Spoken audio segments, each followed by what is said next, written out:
Today, strong wind gusts posed a problem for drivers along Highway 87 as winds kicked up to 54 miles per hour in Great Falls. Dust clouds made traveling towards Havre and Fort Benton too dangerous.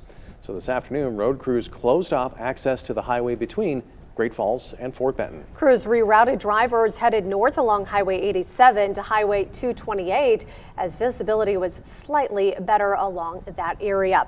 Now, the Montana Department of Transportation tells us that they are in the process right now of reopening Highway 87. Flaggers will remain in the area to help slow traffic. So, Brandon, I know you're still tracking some very strong winds. Yeah, the high wind warning has been canceled. The winds have died down just a touch, but it's still very strong here in Great Falls.